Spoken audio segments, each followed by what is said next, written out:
Hello and welcome to smart learning. আজকে গুরুত্বপূর্ণ news editorial এবং কারেন্ট অ্যাফেয়ার্স ডিসকাশনে সকলকে স্বাগত। তো কিছু গুরুত্বপূর্ণ নিউজ রয়েছে, আমরা দেখব তার ইম্প্যাক্ট কী হতে পারে সেটাও দেখব। অমৃত ভারত ছাড়ছেন 4,300 মিলিয়নিয়ার, উন্নত জীবনযাত্রা, স্বাস্থ্য পরিষেবা, শিক্ষার তাগিদে। তো এখানে আমরা একটা টার্ম জানবো, সেটা হচ্ছে ব্রেন ড্রেন। এই টার্মের সাথে অনেকেই পরিচিত। বিভিন্ন দেশ ছেড়ে, নিজের দেশ ছেড়ে যখন কোনো মানুষ উন্নত কোনো দেশে উন্নত জীবনযাত্রার তাগিদে বা অন্য কোনো উদ্দেশ্যে চলে যান, তাকে বলা হয় ব্রেন ড্রেন। তো ব্রেন ড্রেন কেন বলা হচ্ছে বা এই টার্মটা কেন ব্যবহার করা হচ্ছে? কারণ সেই গুরুত্বপূর্ণ মানুষটা সেই দেশ চলে যাওয়ার কারণে সেই দেশের ক্ষতি হচ্ছে, ড্রেন হচ্ছে। তো মূলত যারা শিক্ষা দীক্ষা বা অন্যান্য দিক থেকে যারা উন্নত, যারা মানুষ হিসেবে যাদের সম্পদ বলা হয়, তারা কিন্তু দেশ ছাড়ছেন। তো এখানে যদিও মিলিয়নিয়াররা ছাড়ছেন, তাদেরও একটা গুরুত্ব রয়েছে। তো সেটা আমরা দেখব কেন ছাড়ছেন বা কী বিষয়টা, ভারত ছাড়ছেন কেন তারা। অমৃত ভারতের অমৃত কুম্ভের ডাক উপেক্ষা করে দেশান্তরী হতে চলেছেন দেশের অতিধনীরা, এক রিপোর্টের প্রকাশ। চলতি বছরে 4,300 অতিধনীকে হারাতে পারে ভারত। উন্নত জীবনযাত্রা, চিকিৎসা ব্যবস্থা, অপেক্ষিত সুরক্ষিত পরিবেশ এবং শিক্ষা পরিষেবার খোঁজে দেশান্তরী হওয়ার প্রবণতা বাড়ছে দেশের অতিধনীদের মধ্যে। The Henley private wealth migration report 2024 এমনটাই জানানো হয়েছে। যদিও 2023 সালের তুলনায় এই সংখ্যাটা বেশ কম। গত বছর দেশ ছেড়ে 5,100 মিলিয়নের অন্য দেশে চলে গিয়েছেন। 5,100 মিলিয়নের অন্য দেশে চলে গিয়েছেন। তো এই তথ্যগুলো কিন্তু খুব গুরুত্বপূর্ণ। আমরা বিভিন্ন ডেসক্রিপটিভ রাইটিংয়ের ক্ষেত্রে এগুলো ব্যবহার করতে পারি। অতি ধনী ব্যক্তি দেশান্তরী হওয়ার ক্ষেত্রে গোটা বিশ্বের শীর্ষস্থানীয় দেশগুলির মধ্যে ভারতও রয়েছে বলে রিপোর্টের প্রকাশ। ভূরাজনৈতিক টানাপোড়েন, অর্থনৈতিক অনিশ্চয়তা, সামাজিক অভ্যুত্থানের কারণে ভারত থেকে অতি ধনী ব্যক্তির অন্য দেশে চলে যাওয়ার প্রবণতা বাড়ছে। তো এখানে আরেকটা টার্ম আসবে, সেটা হচ্ছে পুশ ফ্যাক্টর এবং পুল ফ্যাক্টর। পুশ ফ্যাক্টর এবং পুল ফ্যাক্টর। তো পুশ ফ্যাক্টর হচ্ছে যে সমস্ত নেগেটিভ কারণ যেগুলো মানুষকে ঠেলে দিচ্ছে অন্য দেশের দিকে, তো এটা এই জন্য পুশ বলা হয়। ভূরাজনৈতিক টানাপোড়েন, অর্থনৈতিক অনিশ্চয়তা, সামাজিক অভ্যুত্থান, এই সমস্ত কারণে তারা চলে যাচ্ছে। তো এগুলো হচ্ছে পুশ ফ্যাক্টর। পুল ফ্যাক্টর হচ্ছে সেই সমস্ত হাতছানি যেগুলোর জন্য তারা কিনা অন্য দেশে যাচ্ছেন। তো লন্ডন ইনস্টিটিউট ফর গভর্নমেন্টের ডিরেক্টর সিইও হান্না হোয়াইট ওবের মতে, কোনো দেশ যদি তার অতিধনী ব্যক্তি পরিবারকে ধরে রাখতে চায়, তাহলে আগে রাজনৈতিক অর্থনৈতিক স্থিতাবস্থা নিশ্চিত করতে হবে, তা না হলে তাদের আটকানো খুব মুশকিল। প্রশ্ন হচ্ছে, এই অতিধনী ভারতীয়রা কোন দেশে চলে যাচ্ছে? রিপোর্টে দেখা গেছে বিশ্বের অধিকাংশ অতিধনীর কাছে নতুন বাসস্থান হিসেবে ইউএইর গুরুত্ব অপরিসীম। ইউনাইটেড আরব এমিরেটস চলে যাচ্ছেন। ইউএইতে 6,700 মিলিয়নের নিজের দেশ থেকে বাসা বাঁধতে পারেন বলে রিপোর্টে বলা হচ্ছে। জিরো ইনকাম ট্যাক্স পলিসি, অর্থাৎ এখানে কিন্তু ইনকাম ট্যাক্স একদম দিতে হয় না। গোল্ডেন ভিসা প্রোগ্রাম, বিলাসবহুল জীবনযাত্রা, কৌশলগত অবস্থানের কারণে ইউএইর আকর্ষণ বেড়েছে বলে রিপোর্টের দাবি। দুবাই আইন উপদেষ্টা সংস্থা হোরানি অ্যান্ড পার্টনার সুনিতা সিং দালাল বলছেন, ইউএইর ওয়েলথ ম্যানেজমেন্ট ইকোসিস্টেমে যে বিবর্তন ঘটানো হয়েছে তা আগে আর কোথাও হয়নি। 5 বছরে কম সময়ে অত্যন্ত শক্তিশালী ও বিস্তৃত নিয়ামক রূপরেখা তৈরি করেছে এই দেশ। অতি ধনীদের তাদের সম্পদ রক্ষা করা, সংরক্ষণ এবং তা বাড়ানোর একাধিক নিত্য নতুন সমাধানের পথ প্রশস্ত করে। অর্থাৎ এদের এমন কিছু সিস্টেম রয়েছে, এমন কিছু স্কিম, এমন কিছু প্রোগ্রাম তারা এনেছে যাতে করে মিলিয়নারদের তাদের অর্থ ভাণ্ডার আরও বেশি বাড়তে পারে, বা সেই সুযোগটা তারা কিন্তু দিচ্ছে। মোটা অঙ্কের বিনিয়োগের মাধ্যমে কোনো দেশে বাস করা, সে দেশের নাগরিকত্ব নেওয়ার চাহিদা সব থেকে বেশি দেখা যাচ্ছে বিশ্বের অতি ধনী ব্যক্তিদের মধ্যে। শুধু ভারতই নয়, গোটা বিশ্বেই এই স্বাভাবিক চিত্র হয়ে দাঁড়িয়েছে এটা। বিশ্বের বিভিন্ন দেশে অতি ধনীরাই এখন নিজের দেশ ছেড়ে অন্য দেশে স্থায়ীভাবে বসবাস করা শুরু করেছে। হেনলি অ্যান্ড পার্টনার্সের গ্রুপ হেড ডমিনিক ভোলে গোটা বিশ্বে এক দেশ থেকে অন্য দেশ সম্পদ চলে যাওয়ার ক্ষেত্রে 2024 গুরুত্বপূর্ণ হতে চলে মনে করেন। তো এখানেও একটা তথ্য তুলে ধরা হচ্ছে যে এক দেশ থেকে অন্য দেশের সম্পদ চলে যাওয়া। চলতি বছরে 1.28 লক্ষ অতি ধনী অন্য দেশে বাসা বাঁধতে চলেছেন। তো এখানে আরও গুরুত্বপূর্ণ রিপোর্টে অনেক বেশি সংখ্যক মানুষ দেশ ছাড়বেন, বিভিন্ন দেশ ছেড়ে অন্য দেশে পাড়ি দেবেন, এটা মনে করা হচ্ছে। আগে এখন এরকমটা কখনো কিন্তু ঘটেনি। 2023 সালে 1.2 লাখ অতি ধনী এমনটা করেছিলেন। বিলিয়নিয়ারদের এই সিদ্ধান্ত গোটা বিশ্বের ছবিতে একটা বড় ধরনের বদল এনেছে। যে দেশে তারা চলে যাচ্ছেন এবং যে দেশে নতুন বাস, দুই দেশের ক্ষেত্রেই সুদূর প্রসারী প্রভাব পড়তে চলেছে, এটা খুব স্বাভাবিক ব্যাপার।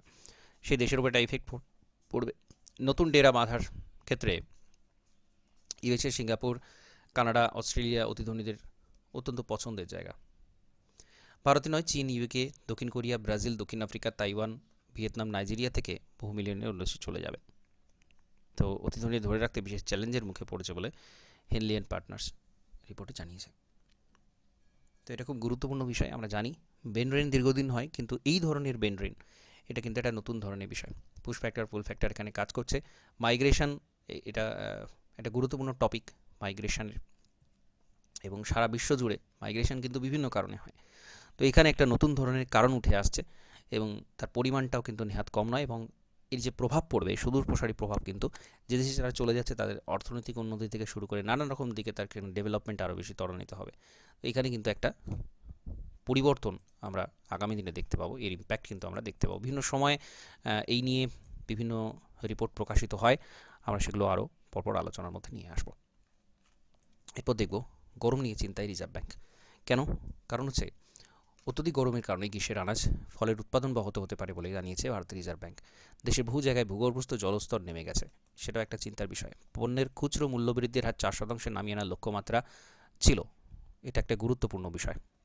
মূল্যবৃদ্ধি, খুচরো মূল্যবৃদ্ধি, সিপিআই, কনজিউমার প্রাইস ইন্ডেক্স, সেটা 4%-এর নিচে থাকবে, 4%-এর নিচে থাকবে, এটা ছিল আরবিআই লক্ষ্যমাত্রা। কিন্তু খাদ্যপণ্যের দাম বাড়ার কারণে সেটা এখনও সম্ভব হয়নি। আরবিআই জুনের বুলেটিনে শক্তিকান্ত দাস বলছেন, অত্যধিক গরমে ভূগর্ভস্থ জলস্তর নেমে যাওয়ায় গ্রীষ্মের আনাজ ফলের উৎপাদন ব্যাহত হতে পারে। রবি মরশুমে ডাল আনাজের উৎপাদনের উপর নজর রাখা জরুরি। আরও জানিয়েছেন, অত্যধিক গরমে চাষ, নির্মাণ, খনি ক্ষেত্রে শ্রমিকদের উৎপাদনশীলতা কমে গিয়েছে, এটা একটা গুরুত্বপূর্ণ বিষয়। ফসল উৎপাদন হলেও ফসলের যে কোয়ালিটি সেটা কিন্তু কমে যাবে যদি উৎপাদন হয়ও। উৎপাদন কমেছে, এটা একটা গুরুত্বপূর্ণ দিক, এবং যেটুকু উৎপাদন হচ্ছে তার মান কিন্তু কমে গেছে। নেক্সট, ভারতে বণিক সভাগুলোর আসন্ন কেন্দ্রীয় বাজেটে মধ্যবিত্তের জন্য আয়কর ক্ষেত্রে সুবিধা দিতে কেন্দ্রকে অনুরোধ জানিয়েছে। কেন্দ্রীয় রাজস্ব সচিব সঞ্জয় মালহোত্রার সাথে বৈঠকে সিআইএ প্রেসিডেন্ট সঞ্জীব পুরী 20 লক্ষ টাকা বার্ষিক আয় পর্যন্ত আয়করের সুবিধা দেওয়ার পাশাপাশি পেট্রোল, ডিজেলে উৎপাদন শুল্ক কমানোর আর্জি জানিয়েছে। পিএম কিষাণ প্রকল্পে আর্থিক সহায়তা 6,000 টাকা থেকে বাড়িয়ে 8,000 টাকা করা এবং 100 দিনের কাজের মজুরি বৃদ্ধির পক্ষে সওয়াল করেছেন।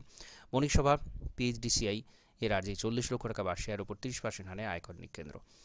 তো এই সমস্ত প্রস্তাব রাখা হয়েছে, এইটা কতটা ফলপ্রসূ হবে সেটা আমরা আগামী দিনে যখন কমপ্লিট বাজেট, ফুল বাজেট যখন আসবে সেটা আমরা দেখতে পাবো। তো এটা খুব গুরুত্বপূর্ণ একটা বিষয়। নেক্সট দেখব, শেয়ার বাছায় মানুষকে হারিয়ে দিচ্ছে চ্যাট জিপিটি।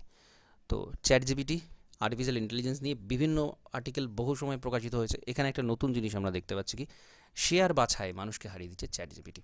তো কোন শেয়ারে বিনিয়োগ করতে হবে সেটা এতদিন পর্যন্ত মানুষের দক্ষতা অন্তর্ভুক্ত ছিল, চ্যাট জিপিটি কিন্তু সেই জায়গাটা নিয়ে নিচ্ছে, এটা একটা গুরুত্বপূর্ণ দিক। আমরা দেখব, পোস্ট অফিসের ব্যাংকে ক টাকা সুদ দেয়। বগিগন্ডার বাজারে পেট কেটে করা রোজগার কাটিয়ে কটা টাকা বেশি রিটার্নের আশায় ক্রমশ শেয়ার বাজারে লগ্নি বাড়াচ্ছেন দেশবাসী। ফলে শেয়ার মিউচুয়াল ফান্ডে বিনিয়োগের অঙ্ক বাড়ছে লাফিয়ে। এখন প্রশ্ন হচ্ছে, শেয়ার বাজারে মারপ্যাচ বুঝেন কজনই?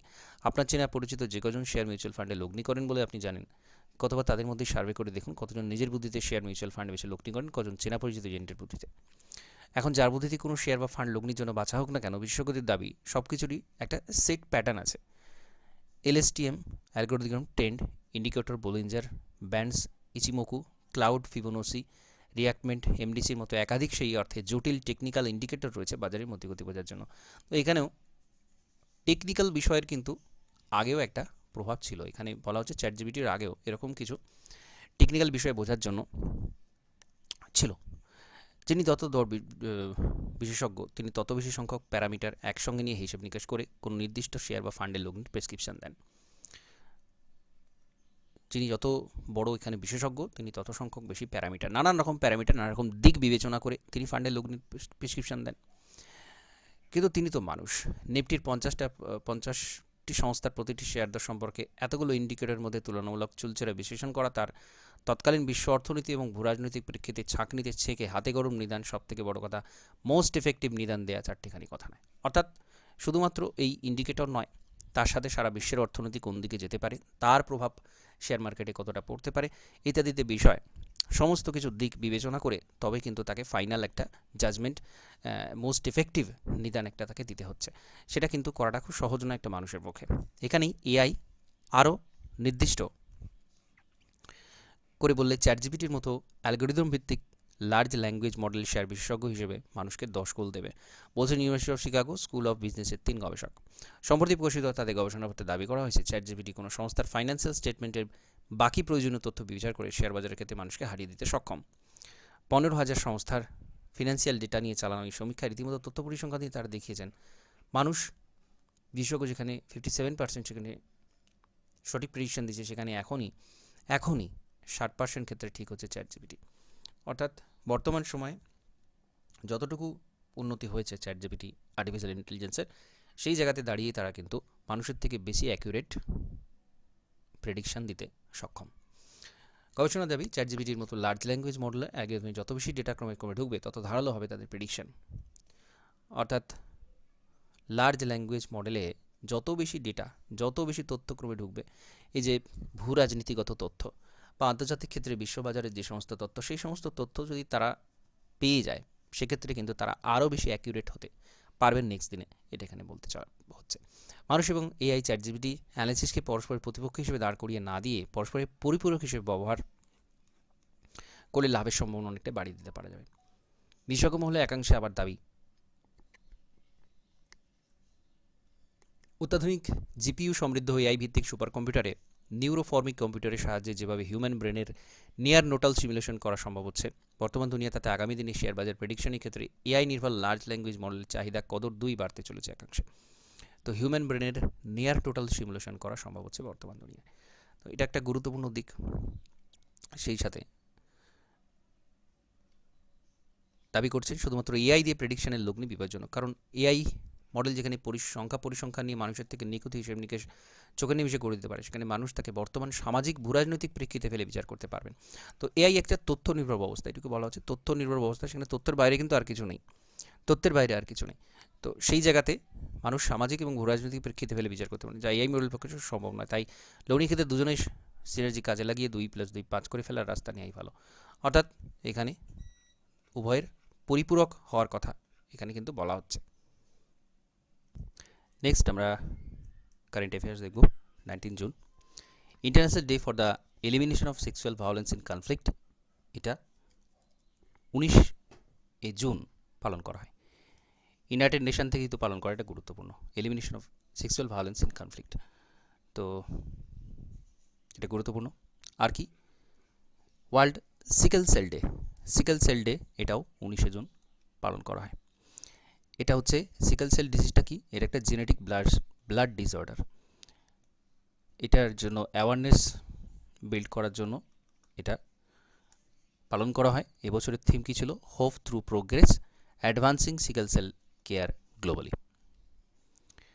এবং ভারত কিন্তু এই সিকেল সেল এটাকে এলিমিনেট করা একটা টার্গেট নিয়েছে, এই ডিজিজটা এলিমিনেট করা একটা টার্গেট নিয়েছে 2047-এর মধ্যে এটাকে ভারত থেকে এলিমিনেট করে দেওয়া হবে, সিকেল সেল এটাকে এলিমিনেট করে দেওয়া হবে 2047-এর মধ্যে, এটা একটা গুরুত্বপূর্ণ দিক। Thailand became first south east Asian country to legislate same sex marriage, এটা গুরুত্বপূর্ণ বিষয়। সমলিঙ্গ বিবাহ এটা থাইল্যান্ড কিন্তু বৈধ ঘোষণা করেছে first south east Asian country হিসেবে। তো নেপাল 2023-এ এটা করেছিল, তাইওয়ান 2019-এ অলরেডি এটা করেছে, নেপাল করেছে 2023-এ, তো এটা খুব গুরুত্বপূর্ণ। তো নেদারল্যান্ড ছিল বিশ্বের প্রথম দেশ, 2001 সালেই কিন্তু তারা এটা বৈধ ঘোষণা করে সমলিঙ্গ বিবাহ, নেদারল্যান্ড প্রথম দেশ যে প্রথম ঘোষণা করে এটাকে বৈধ। তারপরে আমরা দেখব দক্ষিণ এশীয় দেশ হিসেবে, এশিয়ার দেশ হিসেবে তাইওয়ান, নেপাল এটা অলরেডি করেছে, এবং south east Asian country first Thailand এটা ঘোষণা করলো। Next, PM Modi inaugurate new campus of Nalanda university in Bihar, তো নালন্দা ইউনিভার্সিটি নতুন করে এটা উদ্বোধন করা হয়েছে গতকাল, এটা খুব গুরুত্বপূর্ণ নিউজ। 19 জুন এটা করা হয়েছে, close to the site of ancient ruin of Nalanda in Rajgir Bihar. তো নালন্দা যে ভগ্নাবশেষ রয়েছে রাজগীর অঞ্চলে, তার পাশেই কিন্তু এটা গড়ে তোলা হয়েছে। তো যেটা 12 সেঞ্চুরিতে বখতিয়ার খিলজি ধ্বংস করে দিয়েছিলেন, সেটা কিন্তু আবার পুনরায় এখানে শুরু করা হচ্ছে। Parliament of India establish Nalanda university to the Nalanda university act 2010, তো এটা কিন্তু পার্লামেন্টে একটা অ্যাক্ট পাস করা হয়েছে, তারপর এটা তৈরি করা হলো। তো 2010 সালে নালন্দা ইউনিভার্সিটি অ্যাক্ট পাস করা হয়, এটা খুব গুরুত্বপূর্ণ একটা বিষয়, এটা গুরুত্বপূর্ণ একটা বিষয়। নেক্সট দেখব Neeraj Chopra win gold at Paavo Nurmi game 2024। Neeraj Chopra কিন্তু আবারও গোল্ড জিতেছেন। Olympic champion Neeraj Chopra won the gold medal in men's javelin throw at Paavo Nurmi game 2024। Paavo Nurmi game, এবং তিনি এটা পেয়েছেন। Virat Kohli list of celebrity with most brand value celebrity brand ranking for 2023 published by Kroll. তো Kroll publish করেছে এবং সেখানে দেখা যাচ্ছে সেলিব্রিটি ব্র্যান্ডের সবচেয়ে উপরে রয়েছেন বিরাট কোহলি। এখানে ভ্যালু ট্যালু দেওয়া রয়েছে, নট ইম্পর্টেন্ট। রণবীর সিং এটা কিন্তু উনি দ্বিতীয় স্থানে আছেন এবং শাহরুখ খান উনি রয়েছেন তৃতীয় স্থানে। তো এটা খুব গুরুত্বপূর্ণ, ক্রোল দ্বারা প্রকাশিত এখানে সেলিব্রিটির ব্র্যান্ড ভ্যালু প্রকাশ করা হয়েছে। নেক্সট দেখব সাম ইম্পর্টেন্ট সিঙ্গেল লাইনার, এখানে দেখে নেব। Janasena chief Pawan Kalyan was named the deputy chief minister of Andhra Pradesh. অন্ধ্রপ্রদেশের ডেপুটি চিফ মিনিস্টার হচ্ছেন Pawan Kalyan. Sam Pongte was unanimously elected speaker of the Arunachal Pradesh assembly. Arunachal Pradesh অ্যাসেম্বলিতে শ্যাম পোংড়ে উনি স্পিকার নির্বাচিত হয়েছেন। সুরামা পধে উনি উড়িষ্যা অ্যাসেম্বলির স্পিকার নির্বাচিত হয়েছেন। মিংবা নরবু শেরপা উনি সিকিম অ্যাসেম্বলির স্পিকার নির্বাচিত হয়েছেন। নিউ ইয়র্ক বেস্ট ফিচ rating revise India's growth forecast the current fiscal year from 7 to 7.2%। এটা আমরা গতকাল দেখেছি। ফিচ রেটিং তারা ভারতের জিডিপি গ্রোথ যেটা ফোরকাস্ট করেছিল সেটা বাড়িয়ে দিয়েছে, 7.2% করেছে, আগে ছিল 7%, বর্তমানে 7.2 করেছে। Grandmaster Arjun Erigaisi has Stepan Avagyan memorial 24 chess tournament after defeating Russia's Volodar Murzin Jermuk আর্মেনিয়াতে। অর্জুন এরিগেসি উনি কিন্তু এটা জিতেছেন, এটাও গুরুত্বপূর্ণ বিষয়। নেক্সট, মহারাষ্ট্রের ফর্মার সিদ্ধেশ সারোকে ইউনাইটেড নেশন ল্যান্ড হিরো, তাকে এই পুরস্কারটা দেওয়া হয়েছে, এটা গুরুত্বপূর্ণ। Bonn climate conference 2024 concludes in Bonn Germany, এটা খুব গুরুত্বপূর্ণ। বন ক্লাইমেট কনফারেন্স 2024 এটা অনুষ্ঠিত হয়েছে জার্মানি বন শহরে। COP29 এটা কিন্তু আপকামিং হতে চলেছে বাকু আজারবাইজানে, নভেম্বর 11 থেকে নভেম্বর 22 পর্যন্ত অনুষ্ঠিত হবে। COP আমরা জানি কনফারেন্স অফ পার্টি, যেটা প্রত্যেক বছর জলবায়ু সংক্রান্ত যে সবচেয়ে বড় সম্মেলন হয় কপ সেটাকে বলা হয়। তো এই বছর যেটা অনুষ্ঠিত হতে চলেছে সেটা বাকু আজারবাইজানে অনুষ্ঠিত হবে নভেম্বর মাসে। আর যেটা COP28 অনুষ্ঠিত হয়েছিল 2023 সেটা হয়েছিল দুবাইতে। Next, US India to launch NASA ISRO synthetic aperture radar to combat climate change. তো এটা একটা র্যাডার লঞ্চ করা হবে, aperture radar, synthetic aperture radar. NASA এবং ইসরোর এটা যৌথ একটা programme, synthetic aperture radar, jointly develop satellite. এটা উভয় মিলে তৈরি করা হয়েছে স্যাটেলাইটটা। তো এটা আর্থ সারফেসে প্রত্যেক 12 দিনে এটা কিন্তু ঘূর্ণায়মান হবে, পুরোপুরি আর্থ সারফেসকে 12 দিনে এটা প্রদক্ষিণ করবে। এবং United states India work together two combat climate change আদার গ্লোবাল চ্যালেঞ্জেস। তো ক্লাইমেট চেঞ্জকে কমব্যাট করার জন্য, ক্লাইমেট চেঞ্জকে মোকাবিলা করার জন্য এটা কিন্তু করা হয়েছে। Next, 10th international day of yoga 24 to be organize at Srinagar. তো এটা শ্রীনগরে অনুষ্ঠিত হবে 10ম ইন্টারন্যাশনাল ডে অফ যোগা। 2015 থেকে এটা পালন করা হয়ে আসছে 21শে জুন প্রতিবারে। এই বছর ইন্টারন্যাশনাল যোগা ডের যেটা থিম সেটা হচ্ছে yoga for self and society. Yoga for self and society, এটা খুব গুরুত্বপূর্ণ থিম থেকে প্রশ্ন হয়। তো সাথে সাথে আজ গুরুত্বপূর্ণ নিউজ, এডিটোরিয়াল এবং কারেন্ট অ্যাফেয়ার্স ডিসকাশন কমেন্ট করছি। নমস্কার, ধন্যবাদ।